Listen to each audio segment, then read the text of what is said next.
সোয়াবিনের পকেট পরোটা হয়ে গেছে। ভিজানো সোয়াবিন আছে, আমি মিক্সার জারে পেস্ট করে নেব।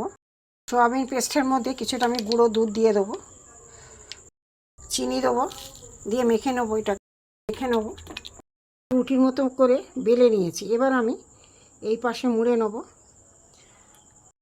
আবার এদিকে একটু মুড়ে নেব, আবার এইটা মুড়ে নেব। দুই পাশে মুড়ে নিয়েছি, নিয়ে একদিকে আমি মুখটা জুড়িয়ে দেবো। একদিকের মুখটা দেখুন এখানে পকেট মতো হয়ে গেছে। এবার আমি যে সোয়াবিনের পুরটা ছিল দুধ দিয়ে এর ভিতরে আমি দিয়ে দেবো। একটু ভালো করে চেপে ঢুকে দিতে হবে, দিয়ে আমি মুখটা মুড়ে দেবো। দিয়ে এবার আমি এটাকে বেলবো, একটু ময়দা ছড়িয়ে দিয়ে আবার আমি বেলবো। আবার এটাকে চড়া করে একটু বেলে নেবো। বসিয়ে দিয়েছি, পরোটাটা দিয়ে দিলাম।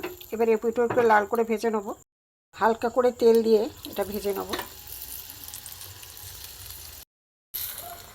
লাল লাল করে ভেজে নেবো একটুখানি। কতটা ফুলেছে দেখুন বন্ধুরা।